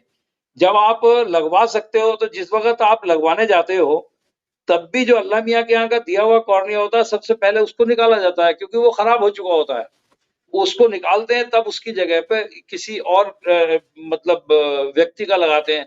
अब एक सवाल ये भी उठता है कि कोई ऐसा व्यक्ति जिसने सारी जिंदगी शिर्क किया है, और उसकी कॉर्निया तो लगवा रहे हैं, अब आप डोनेट नहीं करते हो। जो लोग बहुत ये चिल्लाते हैं कि साहब फतवा नहीं है, कहीं कुरान में नहीं है, कहीं हदीस में नहीं है, तो मैं उनसे पूछता हूँ ये लगवाने जो आ रहे हैं, ये किस बिहाफ पे लगवाने जा रहे हैं। इन्हें लगवाने के लिए पहले मतलब दे दो ना, कहाँ है कुरान में, कहाँ हदीस में लिखा लगवाने का। असल में आज से 1500 साल पहले तो ये सेवा होती ही नहीं थी। अगर ये सेवा होती तो हुजूर फरमा देते उसे कि भाई ये इस तरह से है, मसला ये है, ऐसे ऐसे होगा। उस समय ये सेवा नहीं होती थी, ये नई सेवा है। अब उस समय ऊंट पे जाया करते थे लोग हज करने के लिए, आज जहाज पे जा रहे हैं। जो तरक्की हो गई है वो उस तरक्की को मानना चाहिए, साइंस की तरक्की है ये। तो बस मेरी गुजारिश इतनी है कि सिर्फ ये समझें कि मानव को मानव की कॉर्निया मिलनी है, किसी जानवर की लग नहीं सकती, किसी लेबोरेटरी में बनी नहीं है आज तक। तो मानव को मानव की कॉर्निया लगनी है, इसके लिए लोगों को इंसानियत की सेवा के लिए आना चाहिए। इसी टॉपिक से मिलता जुलता एक टॉपिक था जिसके अंदर मैं नाम तो नहीं लूंगा, लेकिन एक बहुत बड़े जानकार हैं इस्लाम के स्कॉलर हैं, उनकी तरफ से एक बयान दिया जा रहा था जिसके अंदर वो कह रहे थे कि अगर इस तरीके के ऑर्गन डोनेशन हो या आई डोनेशन हो, जो भी अगर आम हो गए तो इनका तो बाजार खुल जाएगा। फिर पता चलेगा कि एक शख्स की अर्थी जा रही है और उनकी आंखें ही नहीं है, एक की अर्थी जा रही है तो उनके घुटने ही नहीं है, एक की अर्थी जा रही है तो उनकी कुछ है नहीं। मतलब वो इस चीज को एग्जैजरेट कर रहे थे और ये बताने की कोशिश कर रहे थे कि अगर किसी ने आई डोनेट कर दिया तो मतलब उसकी आंखें ही नहीं होंगी, मतलब जो मैयत होगी उसकी आंखें गायब होंगी। तो ये देखिए, यही होता है कि अगर इंसान को किसी चीज का पूरा इल्म ना हो, बेसिक नॉलेज ना हो, तो मुमकिन है कि वो समाज के अंदर इस चीज को लेकर के अपनी इंटरप्रिटेशन डाल करके अपने मुताबिक जो उसे लग रहा है कि ये ऐसा ही होता होगा, वो उसे डाल करके समाज के बीच रख सकता है। और बहुत डेंजरस भी होता है अगर वो गलत तरीके से समाज में चला जाए। तो आपने जो जवाब दिया उसके मुतालिक कहीं ना कहीं जो मिसअंडरस्टैंडिंग होगी मुसलमानों के अंदर आई डोनेशन को लेकर के, वो ऑलमोस्ट क्लियर हो चुकी होगी अभी तक तो। लेकिन जी, एक छोटी सी बात और कहूंगा, सैयद अब्दुल्ला तारिक साहब और गुरविंदर सिंह की तो अर्थ ही नहीं जानी है। हम लोगों ने तो अपने जीते जी अपना पूरा शरीर वक्फ कर दिया है। ये जो हमारे मेडिकल में डॉक्टर्स लोग रिसर्च करते हैं, देखते हैं इस शरीर के ऊपर, वो अपने प्रैक्टिकल करेंगे। तारिक साहब इन्होंने भी होल बॉडी डोनेट की हुई है। अब बताइए फिर हम कौन से खाने में जाएंगे? हमारी तो अर्थ ही नहीं जानी।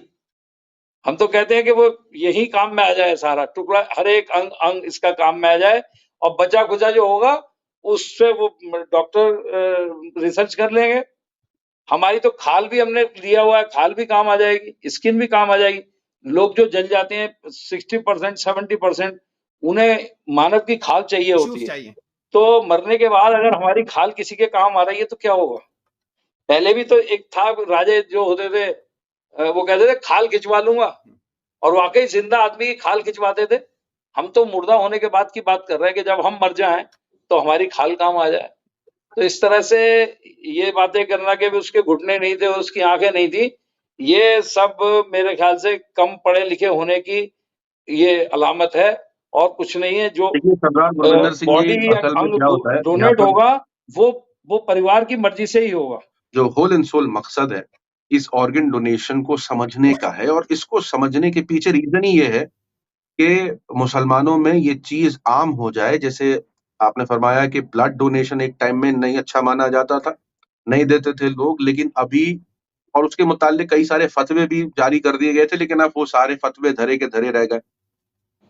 अब बढ़ चढ़ करके ब्लड डोनेशन किया जाता है और इसे अच्छा माना जाता है। और मैंने कई ऐसे स्कॉलर्स को सुना जहां उन्होंने इस चीज को बहुत नेक काम, सवाब वाला काम बताया है इस्लाम के तहत।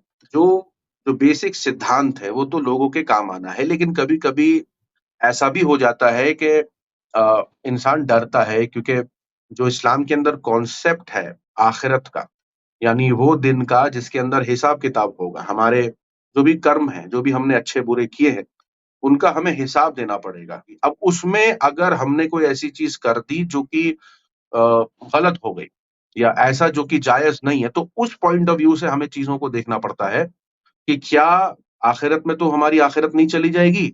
ऐसा तो नहीं होगा कि हमारा किसी काम को करने के बाद हमको पकड़ा जाएगा कि तेरा जिस्म था या मैंने दिया था। कुछ लोगों के सवाल है। बात आती है कि इसके फायदे और इसके नुकसान जो हम अभी समझ पाए अपने इंटरव्यू से कि भाई नेकी का काम है, भलाई का काम है, अभी बहुत सारी क्लिप्स मिल जाएंगी, सब इस काम को कह रहे हैं।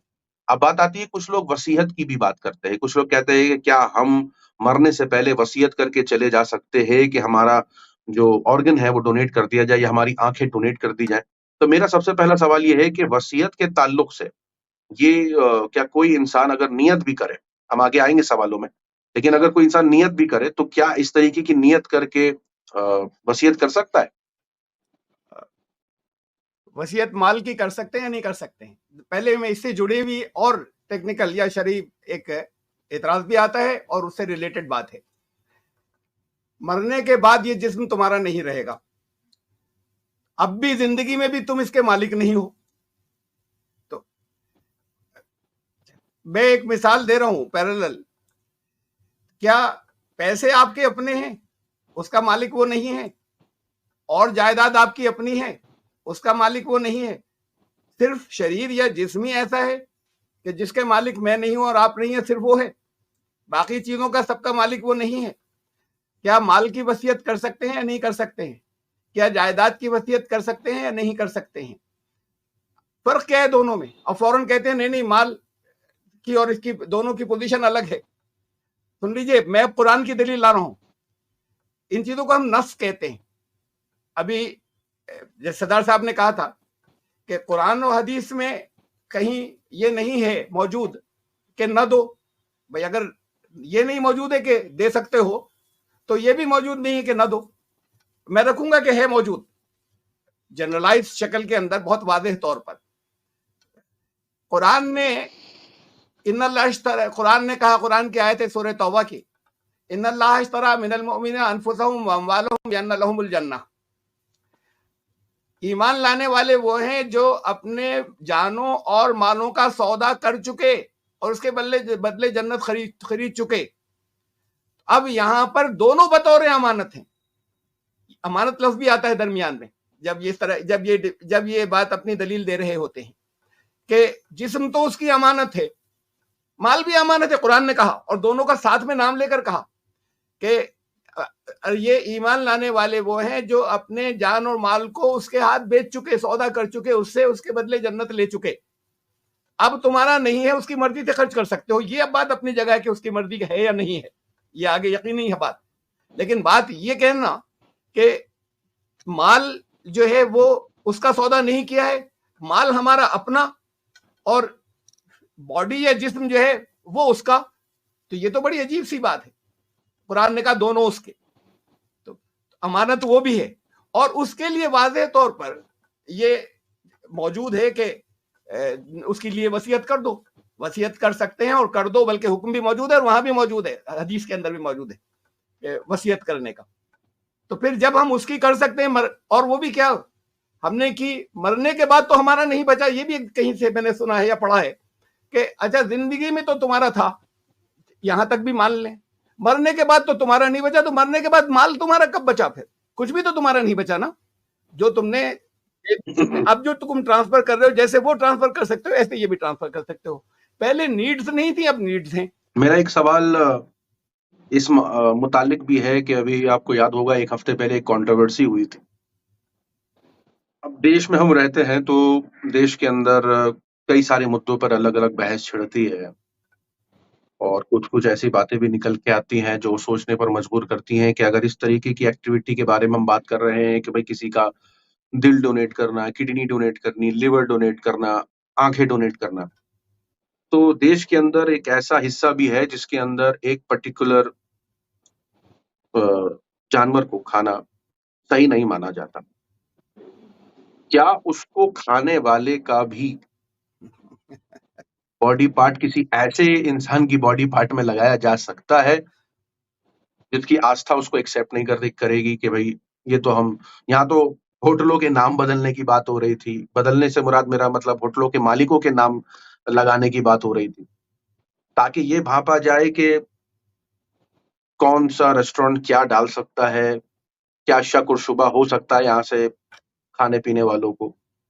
तो जब इतनी सेंसिटिविटी है, इतना सोचना है, तो क्या इस काम में कुछ लोग एक्सेप्ट करेंगे कितना सही है ये मैं जानना चाह रहा था। हाँ, तो जब आपने ये बात कही तो उसमें ये भी फिर एक कॉमन सेंस की बात थी ना। रोजमर्रा का मुशाहिदा जो कुछ आप देख रहे हैं, जो खबरों में आ रहा है, जो हकीकत है, नहीं मुशाहिदा खाली नहीं है कि अभी ये तो गवर्नमेंट ऑर्डर है जो पास हुआ, बजाय इसके कि हम इसको ये कहें कि दबाकर कहें, इसलिए कि सरकारी ऑर्डर है, कुछ लोगों की बात नहीं है।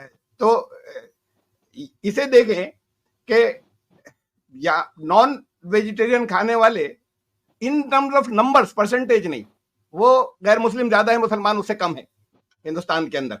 ये फिगर से मेरी नहीं है, ये कोई मेरा अंदाजा नहीं है, ये सारे गवर्नमेंट सर्वे तो उसके निचोड़ है। तो फिर वो जो गुजर रहे हैं उसमें बहुत बड़ी तादाद है जो, तो फिर होना ये चाहिए। मैं एक और साथ में बात कह रहा हूँ, चूंकि ये ट्रेंड भी हम देखते चले रहे हैं, नाम बदल दो। मतलब मुगल नाम नहीं आना चाहिए, चला आ रहा है तो नहीं आना चाहिए, हटा दो। तो फिर उसके बाद चिकन मुगलाई की जगह उसका नाम जो है वो चिकन हेडग्वारी रख दो, फिर तो चलेगा जब वहां पे लगा दोगे। ऐसे ही शामी कबाब खाते हैं तो फिर नाम बदल दो और नाम उसकी जगह हरद्वारी कबाब कर दो। क्या बात है ये, बिल्कुल यानी जो जिस आपने दरमियान में हवाला दिया था इसलिए मैंने कह दिया, कमेंट कर दिया। हम तो इसे देखते हैं, खामोश रहते हैं जी। बहरहाल वो सवाल का जवाब नहीं हुआ आप दरमियान में जी गुरबंदर साहब।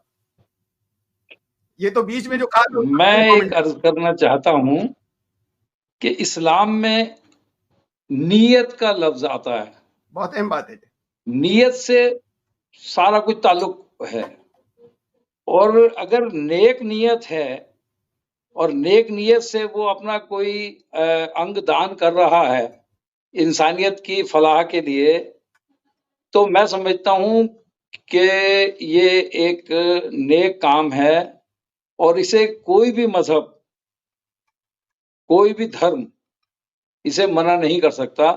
हम तो इस एतबार से करें कि उस व्यक्ति ने जिसने अपनी आई डोनेट की है मरने के बाद, या उसने ऐद लिया है या उसके परिवारों ने उसका डोनेशन कराया है, वो नेक नियत के साथ है कि ये इन आंखों से कोई नाबीना देखेगा, किसी नाबीना को बीनाई मिलेगी, तो ये एक बहुत बड़ा नेक काम है। और अगर ऐसी नीयत से ये काम किया गया है तो कभी गलत हो ही नहीं सकता मेरे नजदीक। बाकी उलमाओं का काम है, वो इस पे देखें, मुताला करें और इसके बाद में, क्योंकि आपने कुछ कहा था तो उस पर मैंने ये जो अभी मौजूदा हालात का हवाला दिया था तो इसलिए मैंने बीच में कमेंट कर दिया। आपने आपका ओरिजिनल सवाल क्या था वो जरा था फिर से दोहरा देंगे जनाब, रिएक्शन वाला सवाल मेरा ये था कि जिस तरीके से अभी हाल फिलहाल हालात हुए और अमूमन तौर पर जो हम हालात सुनते आते हैं कि कभी आरोप के साथ या कभी किसी प्रूफ के साथ एक समुदाय के अंदर जो एक जानवर को लेकर के जो उनकी आस्था है, जब उसको आहत किया जाता है तो वो नाराज होते हैं, और उस नाराजगी में हम ये मान पाते हैं कि इस तरीके की जो एक्टिविटी की हम बात कर रहे हैं, ऑर्गन या आई डोनेशन की, क्या हम इसको डोनेट करने के बाद, जैसे कि एक मुसलमान डिसाइड करता है कि हम डोनेट करने को तैयार है, तो क्या ऐसा नहीं होगा कल को कि कोई सामने से ये बोले कि ये तो फला मीट खाता था, या ये तो नॉन वेजिटेरियन है, हम तो वेज खाते हैं, या हम इस मांस को तो हाथ नहीं लगाते तो हम इसका शरीर क्यों लेंगे, या हम इसकी बॉडी पार्ट। ये हिंदुओं की आस्था की भी बात है कि क्या वो इस चीज को एक्सेप्ट कर पाएंगे अगर मुसलमान राजी भी हो जाते हैं इसमें बढ़ चढ़ करके साथ देने को, या दूसरी तरफ से भी उनके अंदर इस चीज को लेकर के क्या रवैया रह सकता है। इसका जवाब मैं ये जानना चाह रहा था कि क्या वो एक्सेप्ट करेंगे। जवाब तो अगर उनका कोई नुमाइंदा होता जिन्हें आप कह रहे हैं या जिनकी तरफ इशारा किया है कि ऐसा लोग कह सकते हैं कुछ किसी खास ग्रुप के, उनमें कोई होता तो जवाब वो देता। मैं तो इस पर ये सवाल का जवाब देने का तो मैं अहल नहीं हूँ। जी गुरबिंदर सिंह जी, इसमें कोई भी फर्क नहीं होता। जैसे ब्लड आता है ना, उस पे नाम नहीं लिखा जाता किसका, ग्रुप लिखा जाता है।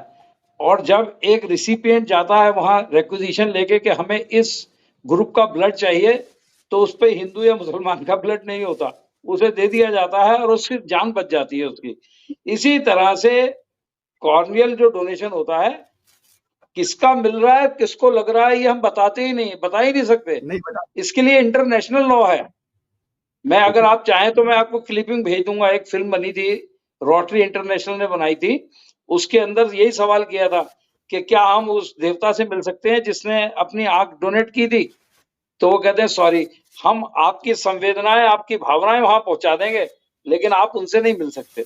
अगर हम इसे मिलवाना शुरू कर देना तो जो डोनर होगा उससे रिसिपिएंट हमेशा नीचे समझेगा अपने आप को कि भाई इन्होंने डोनेट की और हमने एक्सेप्ट एहसान हो जाएगा। इसलिए रोटरी इंटरनेशनल की फिल्म है, मैं भेजूंगा आपको। अभी बीच में कोरोना वायरस जब आया था तो मुसलमानों ने खूब बढ़ चढ़ करके ब्लड डोनेट किया था, क्योंकि वो एंटीडोट जैसा इस्तेमाल हो रहा था कि भाई अगर किसी को प्लाज्मा शुरू में हालांकि वो सक्सेसफुल नहीं हुआ, लेकिन ये ख्याल जाहिर किया गया था कि शायद प्लाज्मा डोनेशन से जी शुरू में काफी अटेम्प्ट लिए जा रहे थे, इंसान की बेहतरी के लिए लिए जा रहे थे, लेकिन फिर तो हमने वो देखा और उसके बाद जो है वो बड़े उन पर इल्जाम भी लग रहे थे, कई अलग अलग टॉपिक्स उठाए जा रहे थे। तो मेरा बस ये कंसर्न था कि क्या ये कितना सही रहेगा दोनों पक्षों के लिए, कल को ऐसा ना हो जाए कि भाई हम इनका नहीं लगाएंगे, उनका नहीं लगाएंगे। तो ये तो आपने क्लियर कर दिया कि भाई किसी को एक दूसरे का बताया नहीं जाता है और ना बताया जाएगा, एक लॉ है, जिसको जरूरत होगी उसको लगा दिया जाएगा, लेकिन किसी को एक दूसरे के बारे में नहीं बताया जाता है। तो ये एक अच्छी चीज थी जो समझ जिसे जिस वक्त ब्लड लेना है और जान उसकी जा रही है, ये धर्म की बात तो छोड़िए, वो ये भी नहीं पूछ सकता किस जाति का है। ऐसे भी बात लोग हैं कि जो किसी खास जाति को तो कहते हैं छू भी नहीं सकते, थोड़े से रह गए अब, तो वो ना ये भी नहीं पूछ सकते किस जाति का है। इंसान का खून इंसान को जाएगा, हाँ जानवर का नहीं जाएगा। जी जी अल्लामा साहब, मेरा जो आगे सवाल होने वाला है वो ये होगा कि दीन के अंदर एक हिस्सा ऐसा भी है जो दिल की बात करता है, यानी हम सोचते दिल से हैं, इस तरीके की बातें आती हैं कि भाई, तो काफी दिल पाक होने की बात आती है, दिल को पाक रखो वाली बात आती है। तो कहीं ऐसा तो नहीं हो जाएगा कि किसी इंसान का दिल पाक था, उसने किसी नापाक का दिल लगा लिया, फिर उसके अंदर अलग अलग वसवसे आ रहे हैं, या ऐसा तो नहीं है कि इसका कोई ऑपोजिट रिएक्शन किसी पर हो जाए?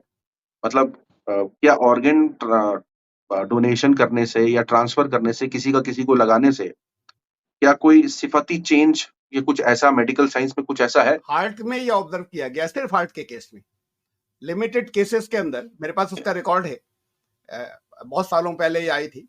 उससे पहले यानी अलग अलग सारे लोग जो पहले हुआ करते थे, जब बहुत दुनिया में बहुत कम हुए हार्ट ट्रांसप्लांट, सबसे कम होते हैं।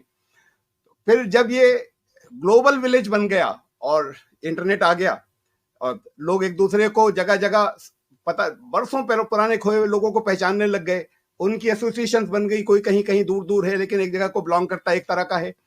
तो उसमें जिनके हार्ट ट्रांसप्लांट हुए थे उस वक्त जो लोग जिंदा थे उस वक्त तक थोड़े से थे, उन्होंने एक दूसरे को ढूंढ लिया, उनकी अपनी एक ग्रुप बन गया। उस ग्रुप बन जाने के बाद एक चीज निकल कर आई, यानी उससे पहले जो नहीं आई थी, या अगर वो कहते भी थे डॉक्टर से, तो डॉक्टर कहते थे ये कुछ नहीं, ये तुम्हारा वहम है। तो फिर ये निकल के आया कि सबके साथ था कि कुछ ट्रेट्स बदल गए थे, कुछ बुनियादी ट्रेट्स बदले थे। वो ट्रेट्स कैसे? कोई जल्दबाज है, वो बड़ा कॉशियस हो गया, रुक रुक कर काम करने लगा।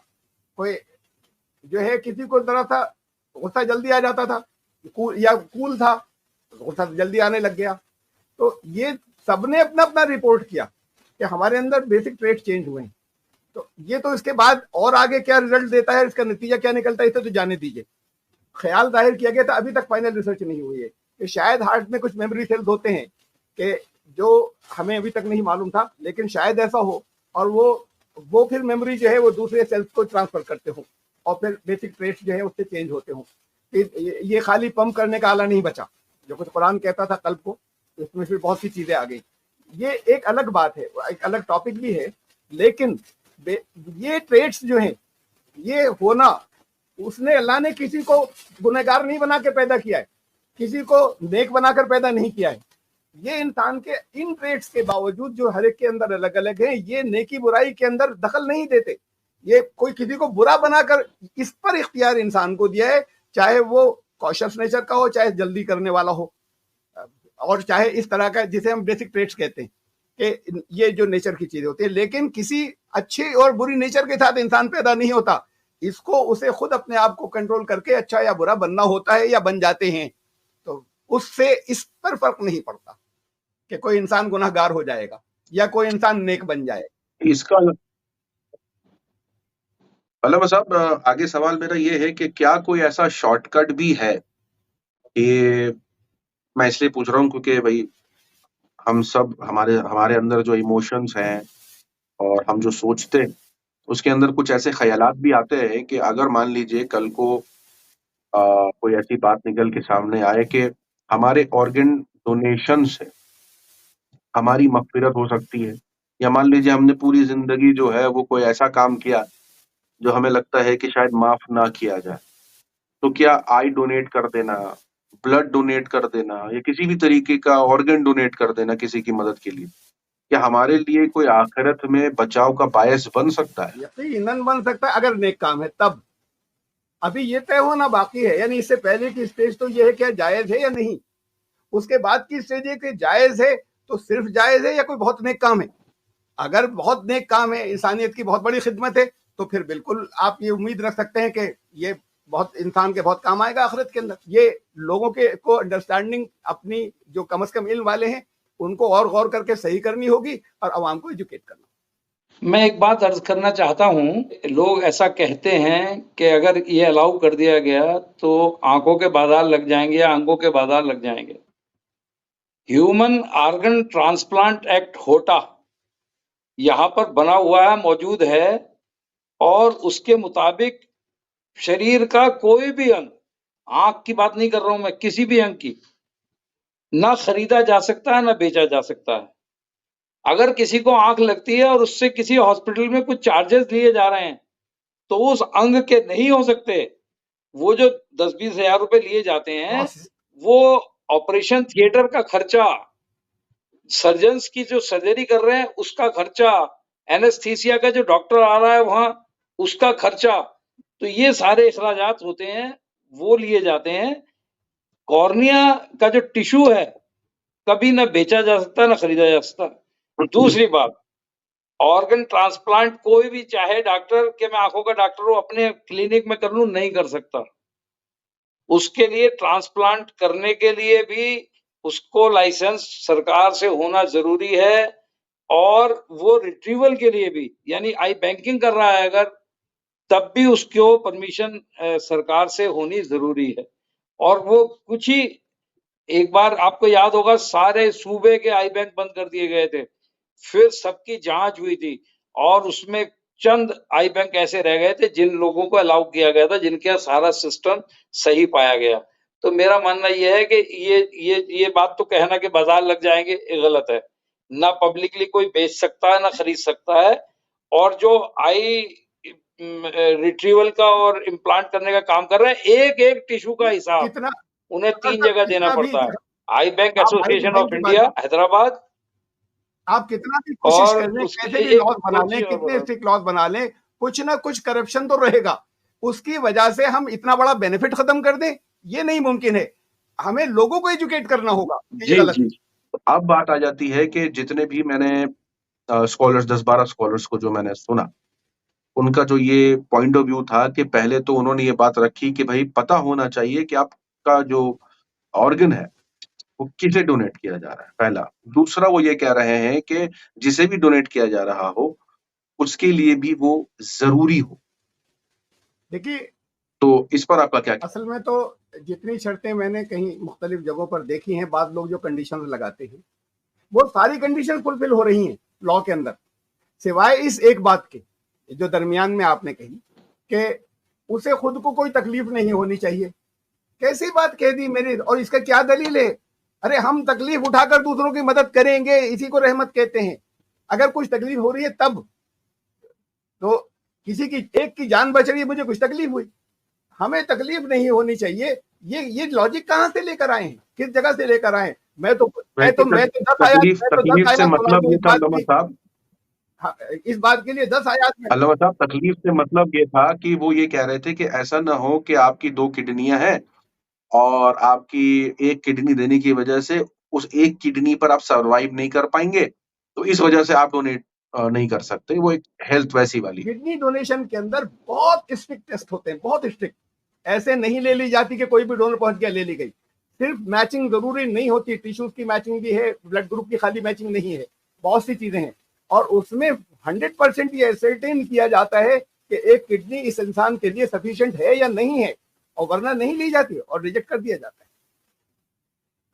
मेरा सवाल गुरबिंदर सिंह साहब से ये होगा कि जब कोई इंसान डिसाइड करता है कि मुझे आई डोनेट करना है, तो वो जिस प्रोसीजर से गुजरता है वो कितना एक्सपेंसिव है? जी, आपका सवाल बहुत अच्छा है। एक पैसे का भी एक्सपेंसिव नहीं है, इसमें कोई एक्सपेंसेस नहीं होते। आपके मन में ये ख्याल आया कि मुझे आई डोनेट करना है, उसके लिए एक फॉर्म भरा जाता है, उसका कोई चार्जेस नहीं होते। आपको सिर्फ अहद करना है और आपने मन बनाना है, आपको फॉर्म अवेलेबल हो जाएगा। और एक बार आपने फॉर्म भर दिया और उसमें 2 विटनेसेस के साइन होते हैं। एक तरह से ये भी विल होती है कि मेरे मरने के बाद मेरा आई डोनेशन हो जाए। फिर अगर हमें सूचना मिलती है तो हमारी टीम आती है और बिल्कुल फ्री ऑफ कॉस्ट जहां पर डिजीज की बॉडी रखी होती है उस बॉडी को जाकर वहां से कॉर्निया लाना, ये सारा खर्चा आई बैंक करता है। कोई एक पैसा पाई हम मृतक परिवार से नहीं लेते हैं। और उसको लाके प्रोसेस करने के बाद फिर जब हॉस्पिटल में किसी को लगता है तब भी उसके अंग का कोई मुआवजा नहीं वसूल किया जाता, उसका कोई पैसा नहीं लिया जाता। सिर्फ ऑपरेशन का खर्चा, ऑपरेशन थिएटर के अंदर कंज्यूम होने वाले कंज्यूमेबल्स का, और हम सिंगल टाइम वन टाइम जो मतलब यूज करने वाले इंस्ट्रूमेंट्स हैं वो हम इस्तेमाल करते हैं, उनका खर्चा, और एनेस्थीसिया वाले का खर्चा, क्योंकि एक जिंदा आदमी के अंदर वो आंख लगाई जाती है मुर्दा व्यक्ति की, तो जिंदा आदमी के अंदर आंख में काम करने के लिए उसे एनेस्थीसिया दिया जाता है, उसका खर्चा। तो तब भी हम लोग कॉस्ट रिकवरी बेसिस पे बहुत कम खर्चे के अंदर 15, 16, 18,000 जो भी डिपेंड करता है उसकी मरीज की क्या पोजीशन है, जिस मरीज में ये आई इम्प्लांट हो रही है, इतने सस्ते पैसे में आज के दिन हम लोग इम्प्लांट कर रहे हैं। मैं सरदार गुरबिंदर सिंह से ये सवाल पूछना चाह रहा था असल में कि जिस तरीके से मैंने बताया कि भाई लिवर आप डोनेट करोगे तो फिर वो बढ़ जाता है, किडनी के साथ जिया जा सकता है, एक किडनी के साथ ब्लड 3 महीने में फिर आ जाता है, तो इट्स नॉट दैट हार्मफुल, इतना इफेक्ट नहीं करता इंसानी बॉडी में। और हाँ, अपने आप को जिंदा रख करके भी दूसरों की मदद की जा सकती है, विच इज एब्सोल्युटली फाइन। और ये सुनने के बाद मुझे नहीं लगता कोई ऐसा बोलेगा कि हम नहीं मानेंगे। लॉजिकल इंसान अगर वो किसी भी धर्म से ताल्लुक रखता हो वो मान लेगा बात सही है, और हम ऐसे मदद कर सकते हैं किसी की भी। But when it comes to eye donation, आंखों के डोनेशन की जब बात आती है, तब सवाल ये पैदा होता है कि जीते जी जो लोग डोनेट करते हैं, नहीं करते मुझे इसका कोई अंदाजा नहीं है, करते हैं नहीं करते। और दूसरा कि अगर कोई जीते जी करता है तो क्या कॉन्सिक्वेंसेस होते हैं? एक आंख देना या एक आंख से भी दिखाया जा सकता है, एक आंख डोनेट कर सकते हैं, ऐसा कुछ है? आप जवाब दे रहे हैं? इसका जवाब मैं देना चाहूंगा। फिर से ह्यूमन ऑर्गन ट्रांसप्लांट एक्ट पे आते हैं। उसमें कभी भी कोई भी व्यक्ति अपनी जिंदगी में आई डोनेट नहीं कर सकता। सरदार गुरमिंदर सिंह जी के मुताबिक जीते जी आई डोनेट नहीं किया जा सकता, लेकिन जीते जी बाकी ऑर्गन डोनेट किए जा सकते हैं, जैसे किडनी हो गया, लिवर हो गया, ब्लड हो गया। तो ये कुछ ऐसे ऑर्गन्स हैं जिसे डोनेट कर सकते हैं और इंसान की जिंदगी पर इतना असर नहीं पड़ेगा, वो जी सकता है।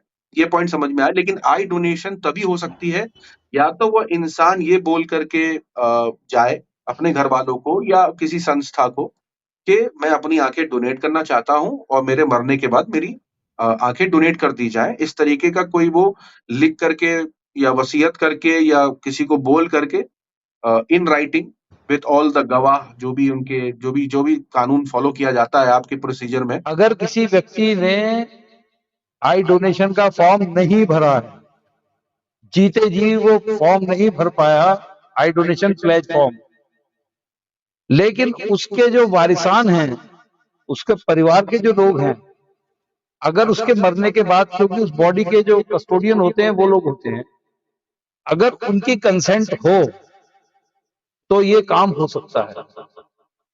उसमें अच्छा। जरूरी नहीं है कि जीते जी उन्होंने ये फॉर्म भरा हो। बहुत से लोग ऐसे होते तो हैं ये किसी मतलब आप कारण से फैमिली फॉर्म नहीं भर डिसीजन पाते, आप लेकिन उनके मन देखिए में होती है इच्छा। फॉर्म जी बिल्कुल बिल्कुल होती होगी, तो आप फैमिली की राय से या कंसेंट से। उनकी जी जी आप हाँ, आए ले लेते हो, वो साइन वाइन कर जी देंगे सब फॉर्म पर। जी जी जी जी। ये हमारे यहाँ अभी जो केस ओके हुआ ओके। उसमें ऐसे ही हुआ कि मैंने अच्छा मैंने जैसे ही कहा कि उनसे, उन्होंने कोई फॉर्म नहीं भरा हुआ था, तो मैंने उनके भाई जो ब्रदर्स थे पहले तो उनके सामने रखा, वो लोग भी वर्क से अटैच है, उन्होंने कहा खट से उन्होंने कहा कि हाँ बिल्कुल हमने कह दिया कर लीजिए। तो मैं कहा नहीं, तुम्हारे कहने पर नहीं मानूंगा, मुझे मरहूम की वाइफ से भी बात करनी है। तो उनसे मैंने फिर पूछा, उन्होंने जब पर्दे से बात की उन्होंने, और उनसे मैंने पूछा कि कुछ समझाना चाह रहा था, पहले मैं जरा ग्राउंड बनाकर ला रहा था कि वो जरा कम पढ़ी लिखी हैं, तो कि ये समझ लें और इनको बताऊं कि भाई कितना अच्छा काम है। तो मैं अभी कुछ ग्राउंड ही बना रहा था, बोली आंखें दिलवाना चाहते हैं ना, दिलवा दीजिए। वो तो कहते थे अपनी जिंदगी में बहुत कि मुझे आंखें देनी है, तो वो अपनी विल उनकी ऐसे थी, और उसने फौरन वाइफ ने कहा कि वो तो कहते थे अपनी जबान से, हाँ कोई फॉर्म नहीं भरा था। तो बहुत बड़ी तादाद ऐसी थी कि जो चाहते भी हैं, और यहाँ नहीं, स्विट्जरलैंड के अंदर मैंने पढ़ा कि जो एक पूरा सर्वे हुआ था कि कम से कम 40% लोग ऐसे हैं कि जो अपने ऑर्गन डोनेट करना चाहते, यानी उनकी ख्वाहिश थी, लेकिन वो कार्रवाई करके नहीं जा सके थे, उनके बारे में मालूम हुआ। तो ये चीजें हैं सामने हमारी तरफ से, मेरी तरफ से भी। तो धन्यवाद। रिएक्शन वाला करेंगे, लेकिन अरे तो मेरी खुशी है कि आपने बहुत सी चीजों कि मैं कहीं इंसानियत के काम आ जाऊं। बहुत सी चीजों, उन चीजों की वजाहत की जो टेक्निकल है और जो लोगों तक पहुंच। ठीक है सर। बहुत बहुत शुक्रिया सरदार गुरबिंदर सिंह जी से, आपका बहुत बहुत थैंक यू शुक्रिया। Sir, thank you. और एक और बहुत अहम बात के आंखों के सिलसिले में, आइज के बारे में, ये जो कहा जाता है कि आंखों से पूछा जाएगा, आंखें जिस्म के आज़ा से, जिस्म के आज़ा का तो कहीं जिक्र है नहीं, मतलब कुरान में आंखों की बात आई, आंख, कान और कल्ब। तो हमारे यहाँ असलन क्या है कि सहव या गलती ये हुई है, बहुत बड़ी तकरीबन सबने, बहुत बड़ी तादाद ने, आप कहीं पे तर्जुमे उठाकर देख लीजिए, सूरह बनी इसराइल के आए थे, तर्जुमे सब जगह क्या होते हैं, तुम्हारे सुनने का, तुम्हारे देखने का और तुम्हारे कल्ब का, इन सब का सवाल किया जाएगा उससे, इन सब का उससे सवाल किया जाएगा। तर्जुमा हर जगह ये होता है। अब इसे देखें, सुनना आंख नहीं का है, सुनना कान नहीं का है, देखना समाअत सम आंख नहीं का है, और ऐसे ही कल्ब नहीं का है। ऑर्गन का नाम नहीं थे यहाँ, ऑर्गन के क्या काम लिया जाता है उसको कहा था, इसका इस सलाहियत का, आंखों की सलाहियत का सवाल होगा, और तुमसे जो सवाल किया जाएगा वो कानों की जो सलाहियत थी सुनना, उसका सवाल किया जाएगा। ऐसे कल्ब की जो सलाहियत होगी, सबने तर्जुमा दिल कर दिया यहाँ, फुआद का मतलब दिल नहीं है, बल्कि कल्ब की क्या सलाहियत है जिसका हिसाब लिया जाएगा, दूसरी जगह बताया जहां ऑर्गन्स के नाम लिए। सूरे आराफ आयत नंबर 179, लहुम कुलूबुन ला यफ़क़हून बिहा। अब यहाँ पे ऑर्गन्स के नाम आ रहे हैं सलाहियत के, और बताया कि इससे किया जाता है। उनके कल्ब, दिल होंगे, लेकिन उससे वो सोचने समझने गौर व फिक्र का काम नहीं लेते। लहुम आयुनुन ला युबसिरून बिहा, आंखें होंगी, ऑर्गन का नाम आ गया, सुनना नहीं कहा। ला युबसिरून बिहा, इससे देखते नहीं जो देखना चाहिए इन्हें, सलाहियत का नाम आ गया। लहुम आजानुन, कान होंगे, ला यस्माउन बिहा, कान की सलाहियत, यस्माउन सुनना, इसे सुनने का काम नहीं लेते। इससे हमें ये मालूम हुआ इस कंटेक्स्ट में जब सलाहियतों का नाम आ रहा है, कल्ब की इस जगह पर बेसिक बुनियादी सलाहियतें गौर व फिक्र करना, सोचना समझना। तो फुआद का मतलब है सोचने समझने की सलाहियत, न कि कल्ब, न कि दिल। सवाल किस चीज का होगा? इन्ना समा, तुम्हारे आंख का नहीं, आंखों से नहीं पूछा जाएगा। कुल्लुन उलाइका, इन सब का अनहु, उससे पूछा जाएगा। वो जो शख्सियत है उससे पूछा जाएगा, ये आंखों की ये सलाहियत क्या किया तुमने? इन्ना समा वल बसरा, कानों की ये सलाहियत सुनने की, तुमने क्या किया? बसर, निगाह, उसके आंख की सलाहियत, आंख नहीं, उससे तुमने क्या काम लिया? और वल फुआद, और कल्ब की ये सलाहियत गौर फिक्र करते, सोचते समझते, उससे तुमने क्या काम लिया? इस सब का उसे हिसाब देना होगा, उससे सवाल किया जाएगा। तो आंखों से नहीं होगा, बल्कि सवाल कुरान ये कहता है कि इंसान से होगा, उस शख्सियत से सवाल किया जाएगा, इस आंख से क्या काम लिया। ये एक गलतफहमी जो है कुरान के बहुत बड़े हिस्से के अंदर, जहां ये गलत तर्जुमा हो रहा है, जो मैंने आपको साबित किया 2 आयत के हवाले से, ये बहुत बड़े हिस्से के अंदर इस गलत तर्जुमे की वजह से भी कुछ गलतफहमियां होती हैं कि अब आंख को तो हिसाब देना पड़ेगा, आंख को नहीं देना पड़ेगा, उस शख्स को देना पड़ेगा। आंख की सलाहियत, आंख को इस्तेमाल कहाँ की, मतलब आंख की सलाहियत उसके समात का, उसके देखने का, सीइंग पावर, और उसके गौर फिक्र करने किया था या नहीं किया था, इसका हिसाब लिया जाएगा। तो दोस्तों, उम्मीद है जो सवालों के जवाब हमें चाहिए थे वो इस वीडियो से हमें मिले होंगे। चाहे वो सवाल कौन से ऑर्गन दे सकते हैं, कौन से नहीं, और किसको देने से क्या फायदा, क्या नुकसान, आखिरत से क्या लेना देना है, क्या फायदा है, आलिमों का क्या कहना है, अलग-अलग लोगों की क्या-क्या राय। मुझे लगता है कि इसके अंदर हमने काफ़ी चीज़ें कवर करी हैं, और अगर कल को ऐसे और पॉइंट्स उठेंगे तो उनको भी कवर किया जाएगा। आप अपनी राय सुझाव ज़रूर बताइए, और आपका अगर कोई सवाल है इसके मुतालिक जो हम कवर नहीं कर पाए, तो ज़रूर कमेंट में बताइए। पूछिए सवाल, ताकि हम अल्लामा साहब से पूछें कि भई आपके जो सवाल हैं उसके क्या जवाबात हैं। तो मुमकिन है मैंने इस वीडियो में जो मोटे-मोटे सवाल थे उसको कवर करने की कोशिश करी है। इतना तो समझ में आ गया कि बेहतरीन काम है, उम्दा काम है, इसके फ़ायदे ही फ़ायदे हैं इंसान को आखिरत में भी, और दुनिया में जब नेक अमल करेंगे तो बेशक बुलंदी तो है ही। और जैसे कि अल्लामा साहब बार-बार हवाला दे रहे थे कि वही चीज़ टिकती है जो फ़ायदेमंद नफ़ा बख्श होती है, तो बेशक नफ़ा बख्श रहेंगे तो बुलंदी रहेगी, इसमें कोई 2 राय नहीं है। लेकिन कॉन्सेप्ट जो है वो आखिरत का भी आ जाता है, पता चले दुनिया सुधारने के चक्कर में आखिरत चली गई हाथ से, तो ऐसा भी नहीं है। तो आखिरत का पॉइंट भी अल्हम्दुलिल्लाह सही से हमने कवर करा है। और अगर आपके कोई सवाल हो आखिरत के मुताल्लिक या इस पॉइंट पर, तो ज़रूर पूछिए। बहुत-बहुत शुक्रिया अल्लामा साहब आपका फिर से हमारे चैनल को जॉइन करने के लिए, और बहुत ज़रूरी टॉपिक था ये, समाज को ज़रूरत है। कई ऐसे लोग हैं जो ज़रूरतमंद हैं, किडनी हो, लिवर हो, आई हो, ब्लड हो। ब्लड तो खैर आम हो गया है, लेकिन बाकी सारे पॉइंट्स पर काफ़ी ये भी सोचा जाता है। तो बहुत ये भी आम हो जाएगा, बस जी। 25 साल लगेंगे। उस 25 साल ये लोगों को हराम, बेहतर इस अमल को हराम कहते रहेंगे और लोगों को जो है वो रोकते रहेंगे। सब नहीं, वो एक इंशाअल्लाह उम्मीद यही है हराम। कि जो हो खैर वाला हो, हक हो, सही हो। तो अल्लामा साहब बहुत-बहुत शुक्रिया आपका चैनल को जॉइन करने के लिए, और आपकी कुछ आखिरी लाइनें अगर आप व्यूअर्स को इससे अपील करना चाहते हैं या। जी, मैं आखिरी बात ये कहना चाहता हूँ कि जिंदगी में अच्छे अमल आपने बहुत किए होंगे, करते रहना चाहिए।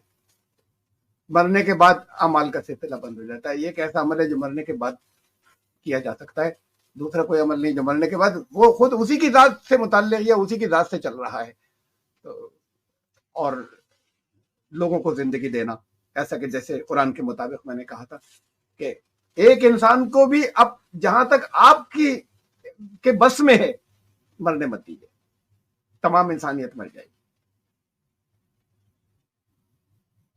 बहुत बहुत शुक्रिया अल्लामा साहब आपका।